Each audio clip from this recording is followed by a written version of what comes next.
Hello and welcome to episode 74 of Just Keep Writing. A podcast for writers. By writers. To keep you writing. I'm Marshall. I'm Nick. I'm Brent.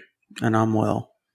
All right, gents, we're back again. A little more NaNoWriMo talk. I think we're going to dive a little deeper this week. I'm going to hand it over to Nick to kind of guide us through our process to approaching this week, but I want to give a little shout out to Brent for last week. That episode was awesome, getting some prep going. So hopefully he gave you a lot of things to think about.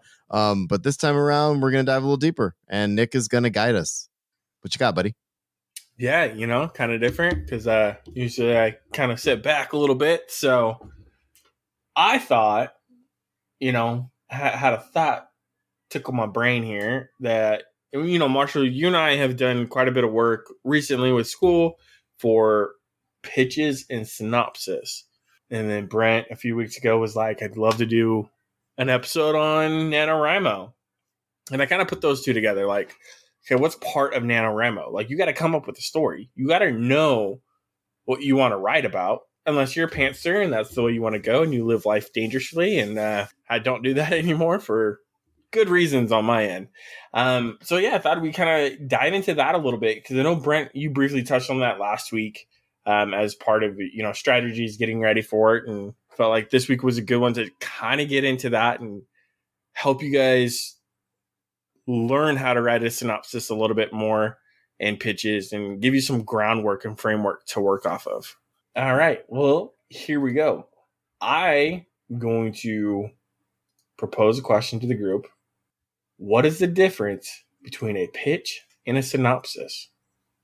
Brent, I want to start with you because you are editor in the group. Okay, so... And then Will and Marshall. Okay, so a pitch is really just the high-level explanation of the core idea of the story. So, like, if I'm pitching... let me think of what I'd be pitching. If I'm pitching the X-Men, let's go high. I would say something like, a group of people born with special abilities battle for their place in the world. That's a pitch.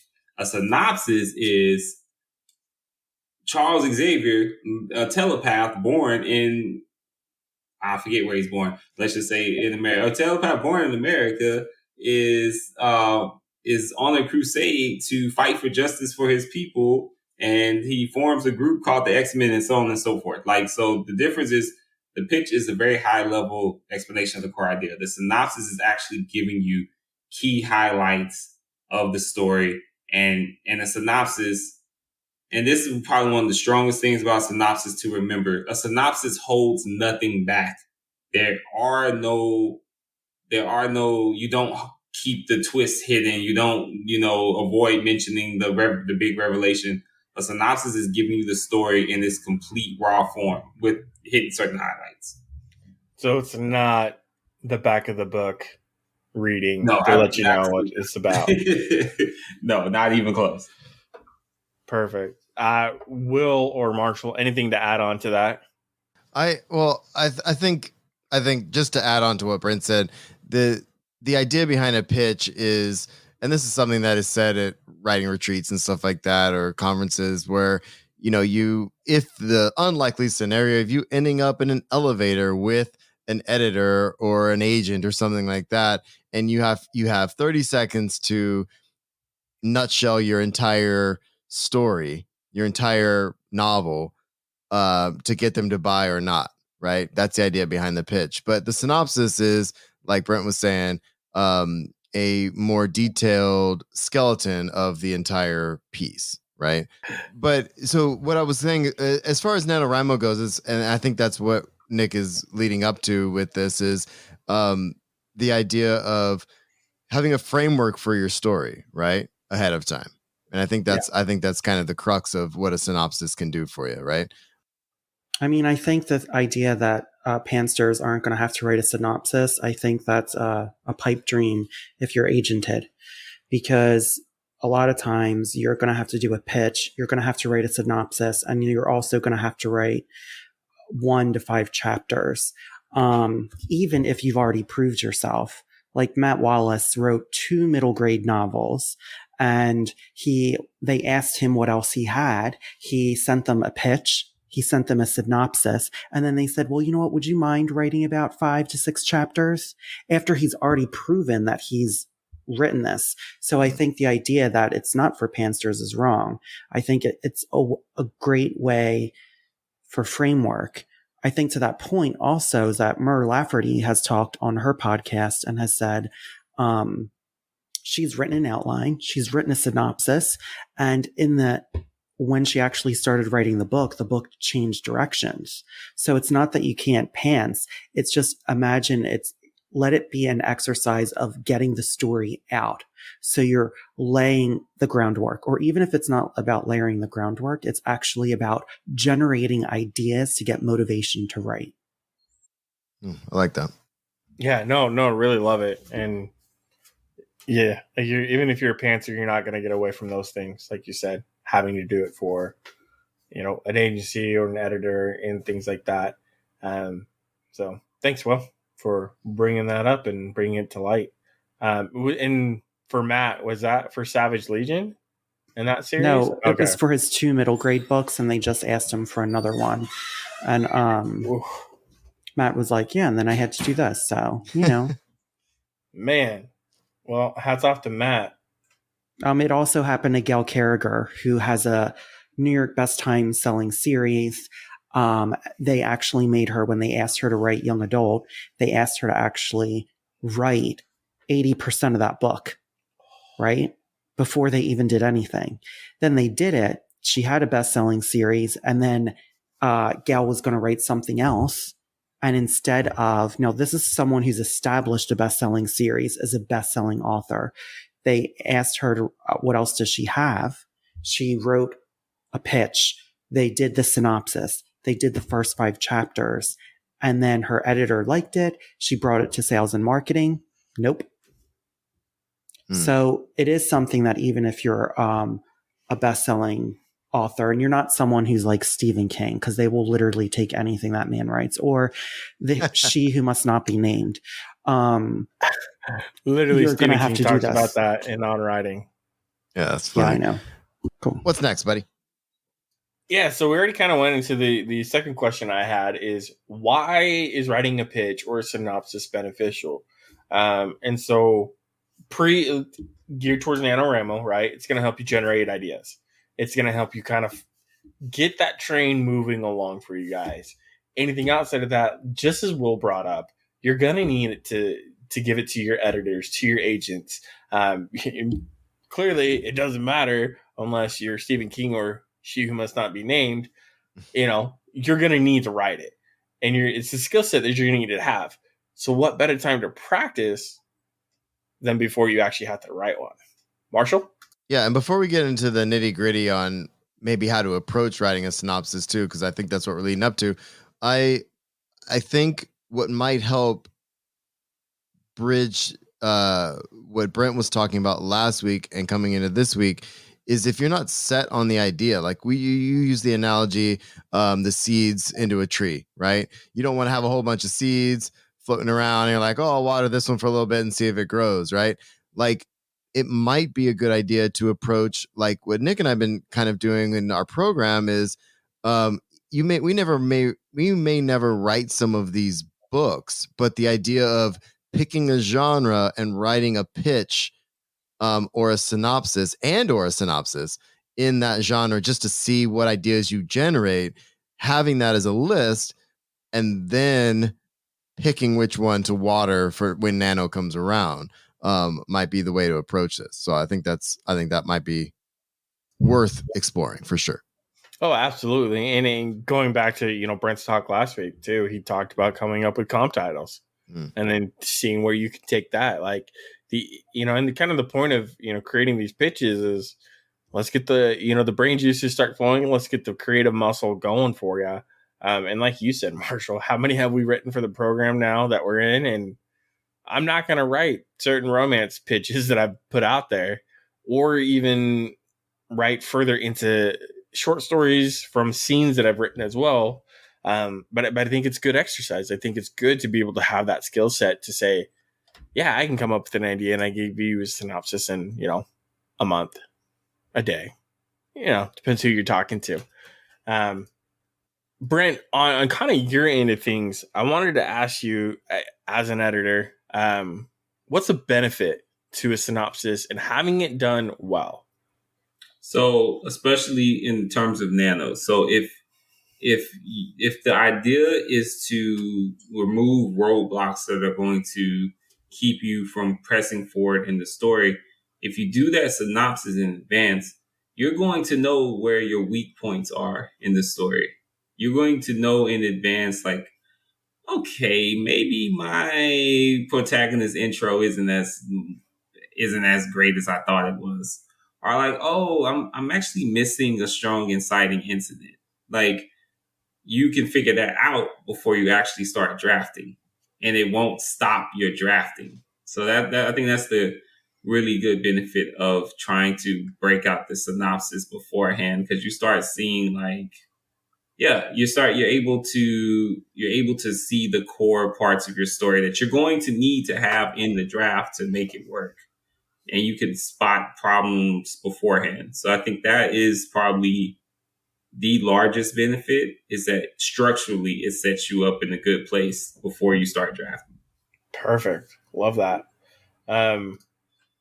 So one of the things that we've been kind of working off of is a pitch formula. And currently we start with pitches in our program, and then we build a synopsis out of that. And so that's kind of what I want to take it to here and talk about that pitch formula that we've been working on, Marshall.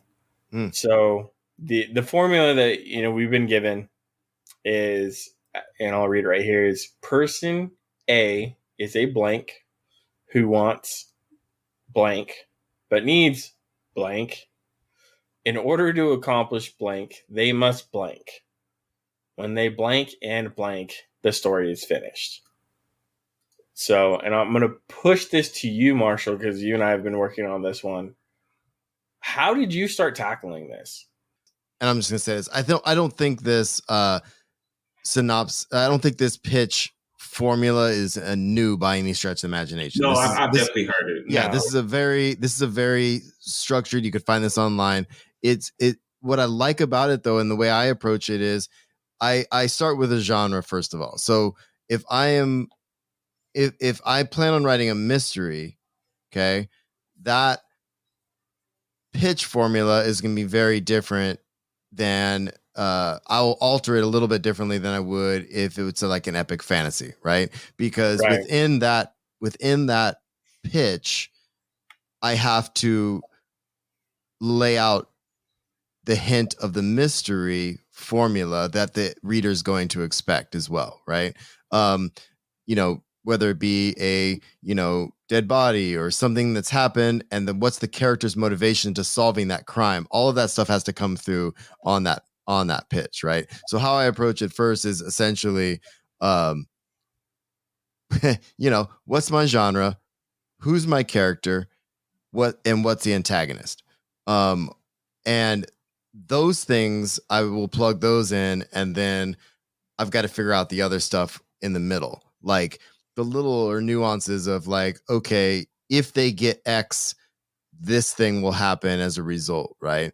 But if it's a romance, for example, that's going to be completely different, because there's going to be another character involved in that is going to be intertwined, and that expectation at the end is that happily ever after, or happily for now, that has to be at the end of that pitch, right? Because you can't sell a romance without saying that that's going to happen, because that's a promise that is inherent in that genre, right?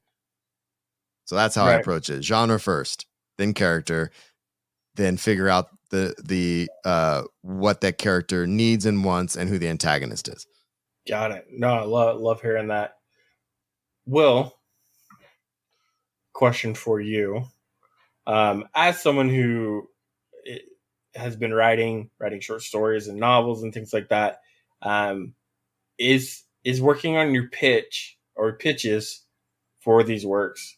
Is that something that you currently do? You have done before? Kind of what's your take on that? No, in school, we used to actually have to write a synopsis before we decided what we were going to write. So at the start of our fiction workshops and the way that Columbia was structured, you had your first fiction workshop, and each workshop built upon each other workshops, right? So we had we had about 8 altogether. I had 6 fiction, 2 nonfiction. So for fiction, we had to write at the beginning of the first program, we had to write 10 synopsises. And we all discussed them. And how we discussed them was this: no one knew who wrote what, right? So no one was biased about who wrote it. All of us read them out loud, and all different, there was about 30 people in my class. And then we would start rating them, right? Like saying, you know what, I really liked this one. And it would help all of us generate ideas. And then what we would do, after everyone picked one, we would then put it back in the pile. Again, no one knew who was writing it. Then everyone discussed, how can we make that stronger, right? And all of us would generate. So it was almost like being in a writing room for a TV show and really discussing, but we could all then go back, and it really made all of our ideas and the way that we did stronger. Out of my 6 trunk novels that I've written, it's helped to an extent, but I think each time I'm writing and I get closer, I think the synopsis has definitely helped. But I do my synopsis by doing a 7-point plot system.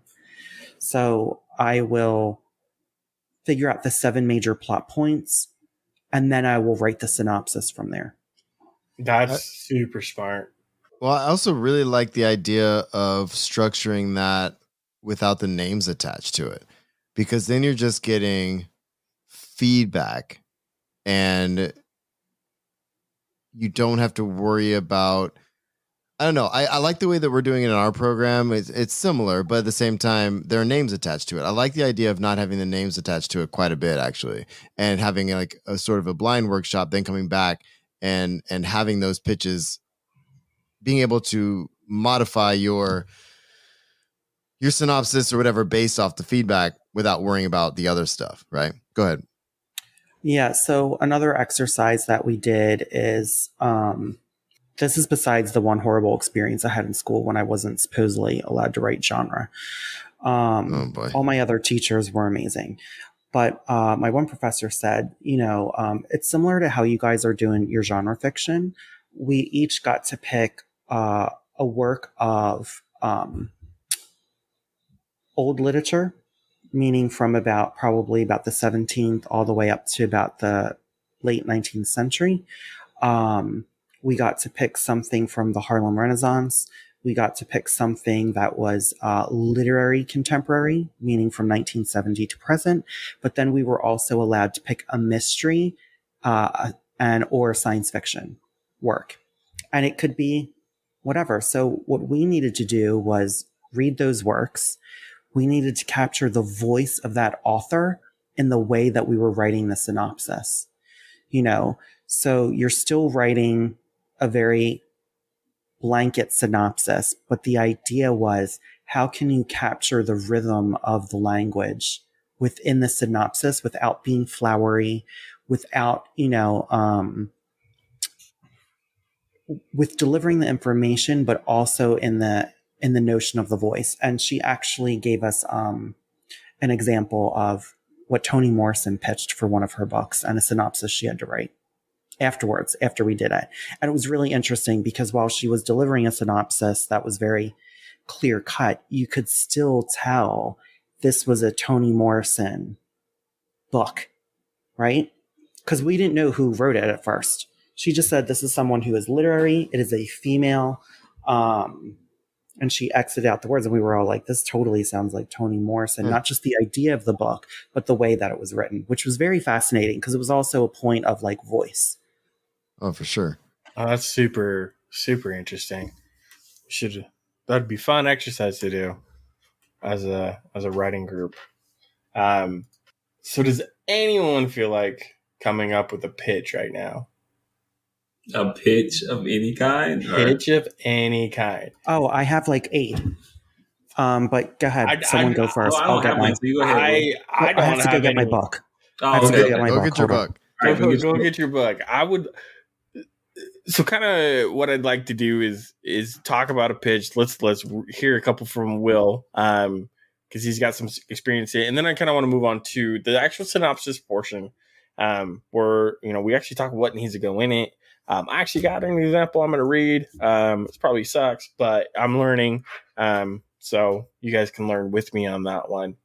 I use the Susan Dennard 1-page synopsis. Like that's my that one. Yeah.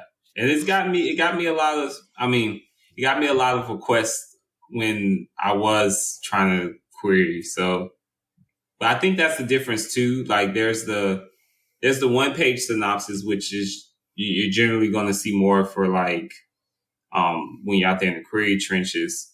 And then you have like the 5-page synopsis, which is more so what you're going to be putting in front of publishers. Yeah, and you just recently did a 5-page, didn't you, Brent?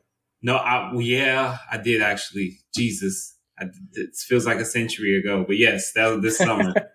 If you guys mentioned something in this episode that we can link to, like I missed when I go to edit, I usually put things into the show notes, but I put the link in the document. If you could throw in there, like you said, your 1-page pitch.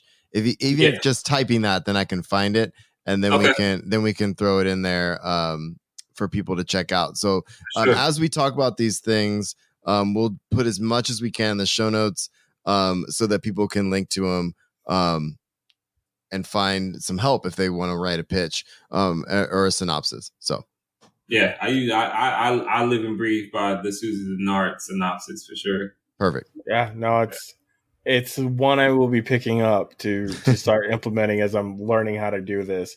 And as her example, she uses Star Wars, and she does a synopsis of New Hope, and it's very compelling how she does it. Oh, I bet. I'm going to check that out. All right, Will's back with his book. What you got there, buddy? So this is just like we had to do only a couple sentence pitch basically because we were doing a round robin, right? So the one that I'm going to talk about, I actually wrote, and I've never shown it to anyone. So it is, Bethany Elkin is all right, wait, I have to just read it right. Bethany Elkin lives in New York City in 1920 and is desperate for money. She, I wrote this really quick, so I had to finesse it because we did this like on the spot. She has the idea of doing a burlesque show. So she goes for the uninitiated to the show. This is horrible, but this is what basically I had to do because my handwriting's terrible. Sorry, I'm nervous. Basically, it's a burlesque magic show, Speakeasy.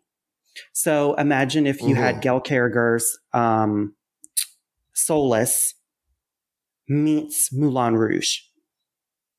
Okay. That sounds awesome. See, we're working in the comp titles already. I love it. Yeah. There was more written to that, but then it was like, that was more of my synopsis. So I was like, let me skip that. I think that's good. Yeah. That's a great idea right there to like get you going, right? Especially for pre-Nano. You wrote it how many did you have to write in a short amount of time?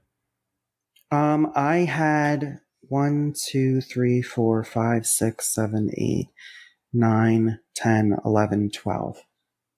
Dang. I guess I could read the synopsis for the novella I got coming. Well, the pitch, I guess, because it was sort of a pitch when they did the announcement. So, well, and I think what we've been doing too is kind of throwing pitch and synopsis out almost synonymously. Right. So we got to kind of be careful here, guys. So like and I think that's why Will kind of stopped there, because he was getting more synopsis-y. So pitches are fine. Why don't we, if we were going to transition into synopsis, which I think, Brent, that's what you're leading up to? Well, this was actually a pitch. Or you got your pitch. Okay. Yeah, so this is the one that they did for the announcement for the novella that I got coming out next year. Yes. Okay, perfect.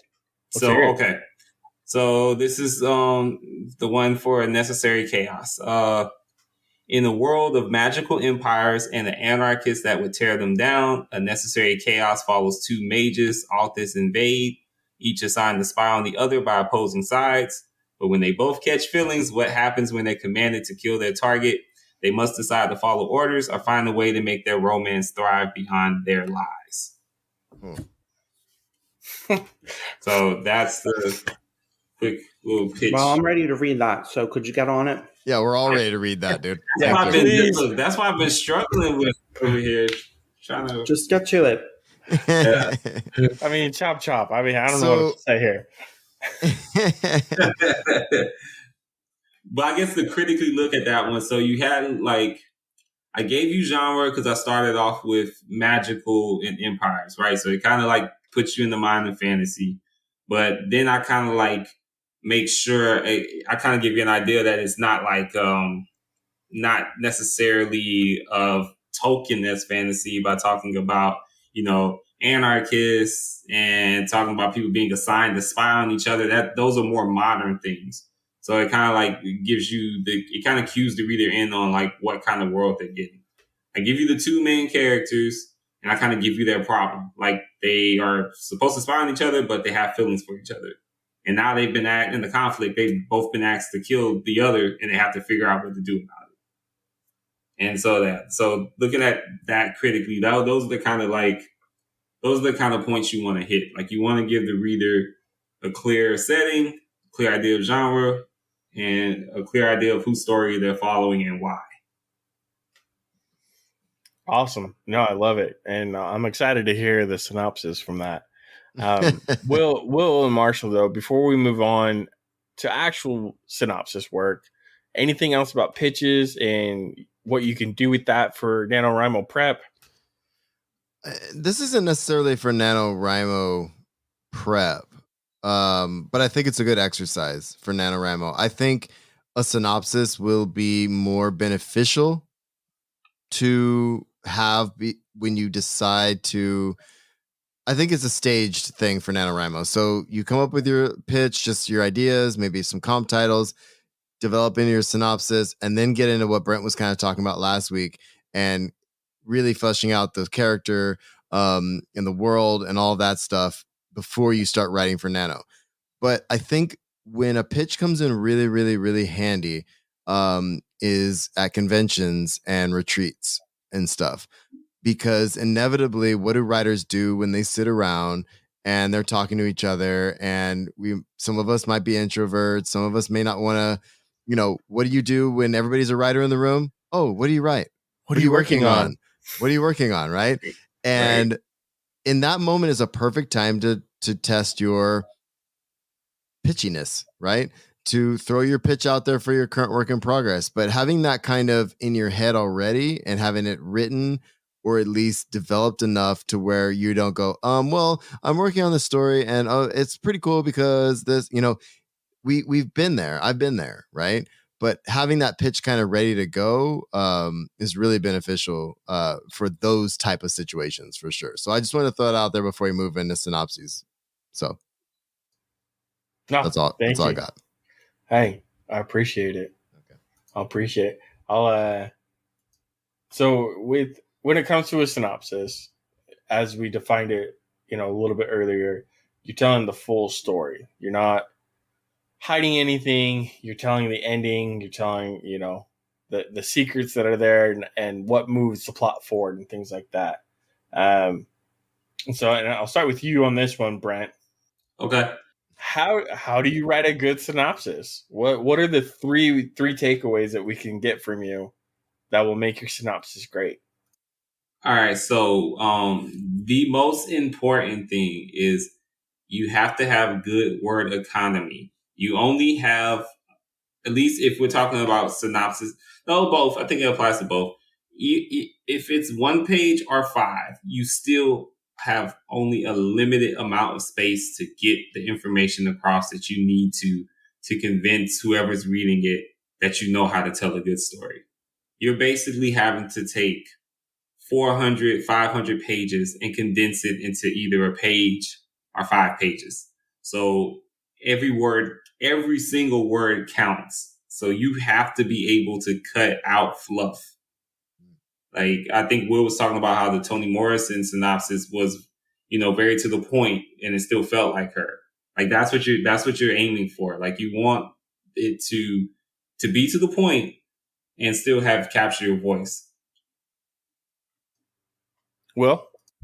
Yeah, I think Brent says that really good too, because when you think of Toni Morrison, you think of like this very literary, but Toni Morrison evokes something from you when you read her, right? And her synopsis that she wrote, and I can get it for Discord too if anyone wants to see it. It wasn't purple prose, but the way that she just structured everything, it was sparse yet poignant and like to the point, and it just made you be like, yeah, this is the book that I would want to read. Like, you can see why the editor, really took it on and was like, okay, yeah, because it was still her. She wasn't doing any like tricks or anything or purple prose. It was just really eloquent, which she's Toni Morrison. Right. Yeah, of course. Brent? So exactly, she's Toni Morrison, but even a Toni Morrison is bound by the constraints of the industry, right? So and then that's the other good thing about this too. I'm glad Will mentioned purple prose. So in the context of Nano, the reason that this is important, that you have that word economy, is that you'll cut through your own bullshit and you'll know if this is actually a story or not. Because you're not going to be able to pad it. You're not going to be able to fluff it up with 5-page descriptions of food. You're not going to be able to, spend 10 pages on what everyone's wearing. Like, you have to get to the core parts of the story, and you will know if they're not there, because that synopsis will not be strong. So that would be my first thing, word economy. And then you said 3. So I guess the second thing would be, don't hold back on anything plot-wise. There's no such thing as, I'm going to surprise them at the end. Like, no, assume that this person needs to know everything about the story, and that you're not leaving out the plot twist. Like in the example of, let's say if we were doing a synopsis for Empire Strikes Back. In that synopsis, you will put that Darth Vader is revealed as Luke's father. You don't leave that out of a synopsis. Like, you absolutely put the huge plot points in there. So that would be my second thing. My third thing, I'm trying to think what my third thing would be. Because those two are really big. Like, those two really, really cover a lot of it. I guess the third thing would be just to make sure that you don't worry about subplots. This isn't about subplots. Subplots do not go in the synopsis. This is all about your core main plot. This is what you're trying to convey in the synopsis. Because that being in the subplots, that's just more padding. That's just more fluff. Focus on the main plot. And those would be my 3 main things. Well, especially if you're talking about a 1-page synopsis, you're not going to be able to write a 1-page synopsis with all the subplots, with all the characters and everything else if you only got 1 page, right? So that one through line of the main plot, I think that makes a lot of sense. So those are good points, man. Yeah, no, excellent. I actually want to take those 3 points, Brent, and we're going to grade a synopsis that was written by myself. Okay. Hey, This is a plot twist. Let's actually work through this because this is something I am working on. I am not an expert. I wanted to talk about this because I need help, right? I need to learn. And so this is one of the first ones I wrote for school. It is not a page long. I am working on these things for me. Okay. But I'm gonna post it in our little group chat here, and I'm gonna read for our listeners to have the benefit of it. Okay. But yeah. All right. Well, let's give it a I think I read this one, didn't I? You didn't comment if you did. I'll just No, I read this one. I didn't comment, but yeah. Wait. Right. Yeah, you didn't. Are you ready to read it, Nick? Yeah, I'm good to go. You guys ready? Yeah, let's go. Do you want me to read it, or do you want us to read it so you can listen? I can read it out loud. That's fine. Okay. Sometimes it just helps if you're listening. I'm over here trying to. I can listen to myself read this later, right? Yeah, that's true. Oh my God, that's true. I didn't even think of that. So I'm all in the moment. Hey, right? This is a good point to be. So, okay, subtext here. This is a YA romance that I wrote this for. So, Liam is the star quarterback with a full ride scholarship to play for Army at West Point Military Academy. Joining the military and following in his grandfather's footsteps is all his father had ever wanted for him, even though he never bothered to understand what his son wanted. Liam stayed on this path until Andrea threw him off the perfectly paved path his father had set out for him. Andrea wants to show the perfectly perfect Liam that the world of color she lives in through graffiti and street art. But instead of showing Liam how colorful life can be, they get caught painting a mural on the side of their school building. Liam's dad pulls him out of school. He loses his scholarship, and surprisingly, he misses Andrea the most. Liam just can't go back to the grays that his life used to be, and has to find balance in his relationship with Andrea, get his father to understand him, and earn a second chance for college. So okay. I'm going to mute myself because this is what you should do in a good critique group, right? I'm going to shut up and listen. But yeah, and you guys have the text there as well. I edited a little bit on the fly there, but okay. Well, hash sure. it out. So, all right. So I have this checklist. I use Susan Dennard's. Like I say, I keep mentioning it, but I use her one-page synopsis, and she has this checklist of things that should be mentioned in the one-page synopsis. So she always recommends that you have an opening image to start, whether that's like it sets a setting, a concept for the stage for the story to come. So I feel like that is sort of missing here because you immediately jump into the protagonist intro, which is something that she mentions you need as well. So you do that. Liam is the star quarterback with a full ride scholarship for Army at West Point Military Academy.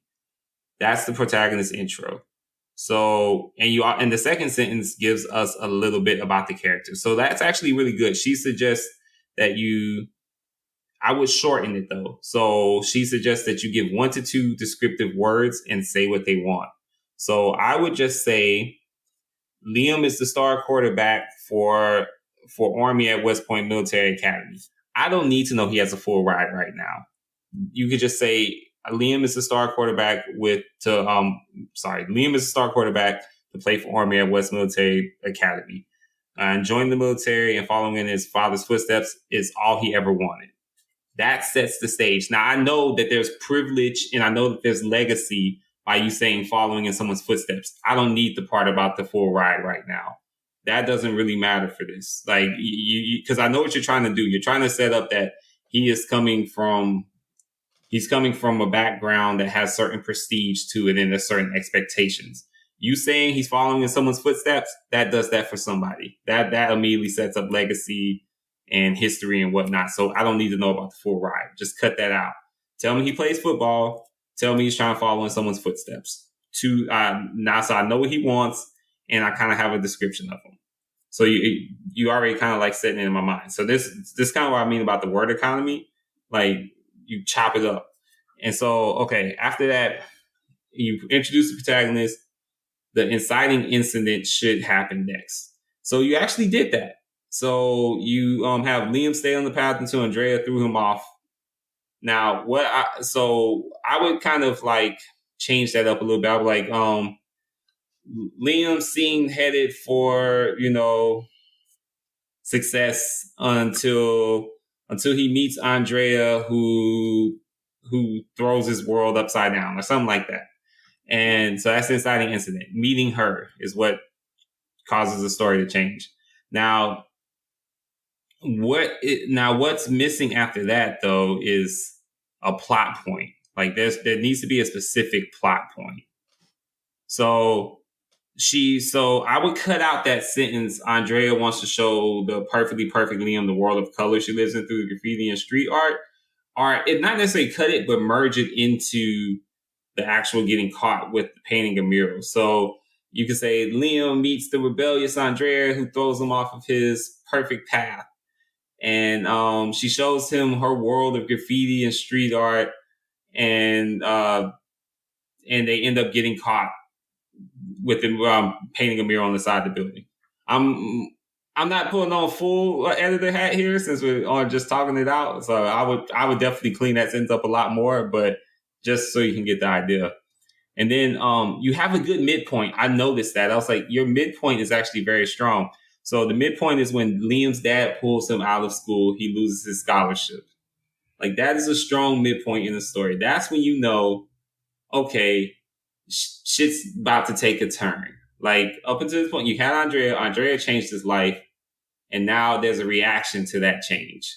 So you have that. Now, you sort of have, so there's supposed to be a black moment where things seem just completely bleak for the character. And you sort of have that with trying to get back to where he loses his scholarship, but I don't know if that's a strong enough black moment necessarily where everything's going south. So that might be something to think about. Surprisingly, he misses Andrea the most. You don't need that. It's a romance. We know he misses her. We know he loves her.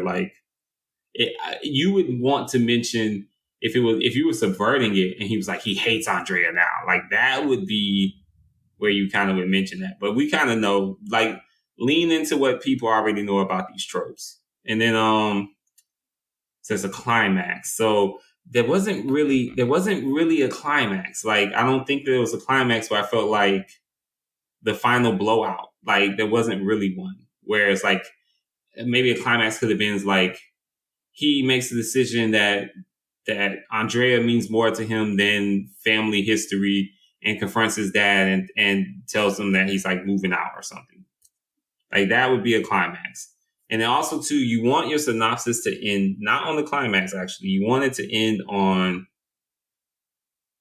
You want a resolution. You have to provide the resolution. How does the story end? Do him and Andrea get together and they're happy? Does he get in a car crash on the way to go to her? Does he find her overdosed when he shows up to her apartment? There has to be a resolution that brings the story to an end. And then you kind of have that final image, right? In the final image is it's what you want to leave the reader with, to kind of now they're going to build a new life together. He's chosen Andrea, happily ever after. Yeah. So I think you hit on some of the first points needed in a synopsis well. And then as you kept going, it started kind of teetering more into book jacket territory. Whereas it should have kept being plot focused. So, okay, I did a lot of talking on that, but I 100% agree with everything you just said, by the way. There's one thing with synopsis I struggle with personally is book jacket stuff. I keep doing it over and over again, and it's annoying, and I can't get the habit out of me. So I'm working on that. But even my ending is totally book jacket, right? On this one. So no, I appreciate you, give me some feedback on that. I thought it would be fun to kind of do it on the show though too. I'll turn it over to Will and Marshall if you guys have anything to add to what Brent had said. I mean, I think Brent covered a lot.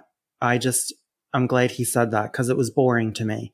I don't really know the stakes, right? And the stakes of like what have been written so far, it just wasn't like I didn't feel like ooh, I want to read more. Sorry, that probably came out really harsh, but everyone just And whatever, our next episode, how to take critiques. but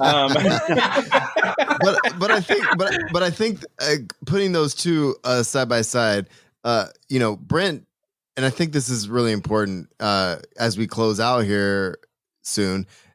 If you're writing a synopsis and this is something you're going to write for NaNoWriMo, for example, right? Putting it up against the template that Brent ran through, right? You could tell he was running through, what needs to be in that one page synopsis and comparing it to what you've written.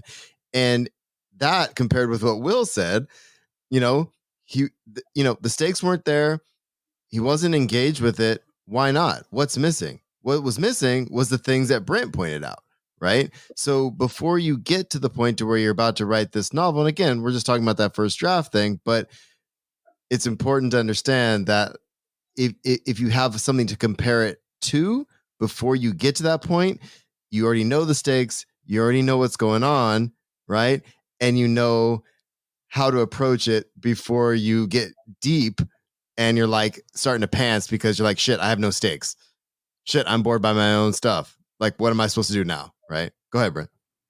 So to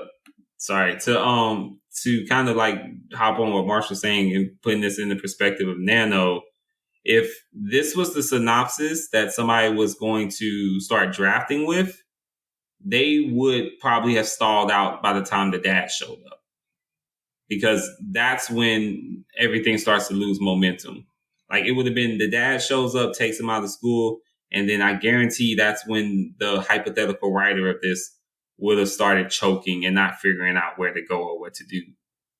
Because that's kind of when there wasn't that solid path anymore.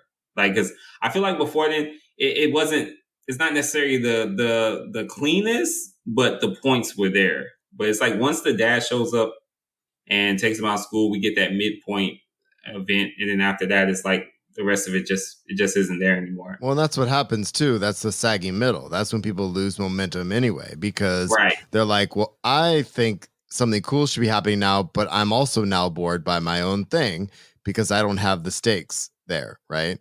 Sorry, Will, you were going to say something?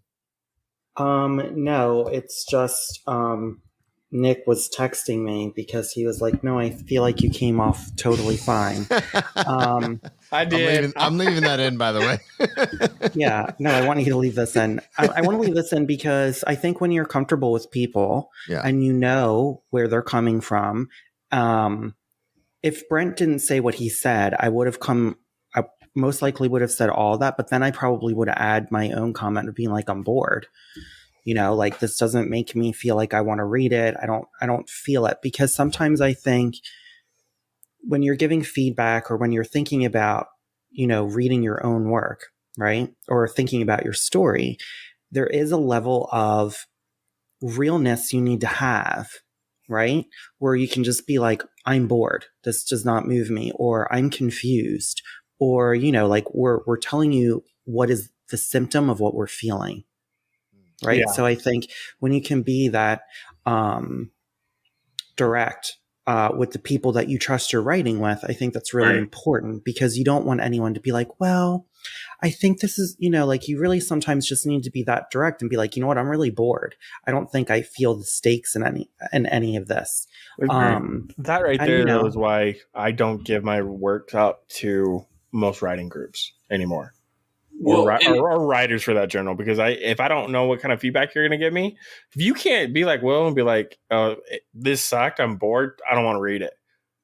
I don't need your feedback. I would never say anything. I don't think I've ever said to you, this has sucked. Okay, let's just clarify that. He hasn't.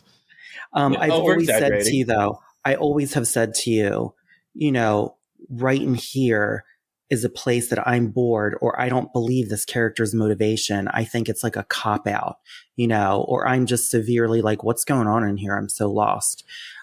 I can articulate it in a way that's really direct. And I like Will's directive directness as well. I sent him a story, 6 months ago, and and the underlying feedback was, I'm annoyed. I had some repetition in the story, and there was something the character kept saying, and it annoyed him. And I'm like, shit, now I'm annoyed. You know what I mean? Like when I went back and I read the story again, I was like, yeah, I can totally see that, you know? And so that to me, I wasn't offended by that. I was like, shit, wait, you're annoyed. That actually makes sense because that repetition wasn't working. So why keep that going? You know what I mean? And I think too, to that point, is like in my writing group with my the writing group that I'm in with Billy, RJ, just Josh, say the name. and Gabe. Say the name. The Immortals. That's what we've named ourselves. And it's actually because of our stories we first presented. We're all grappling with death and life. What I've really said to them is that if I'm telling you, because I am this direct in my writing group, like I'm really like, just like to Marshall, like I'm annoyed. I always tell them, you have to take what I'm saying with a grain of salt as well, right? So for example, I'm not the person who is going to be like all like gung-ho about epic fantasy. I'm just not. There's epic fantasy that I like, but I don't think it's really what I naturally gravitate towards.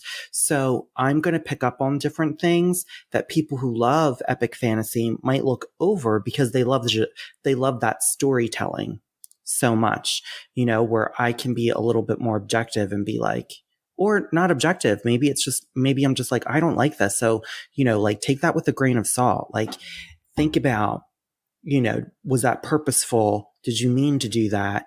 What is everyone else's feedback? Because I could just be annoyed and everyone else could love it.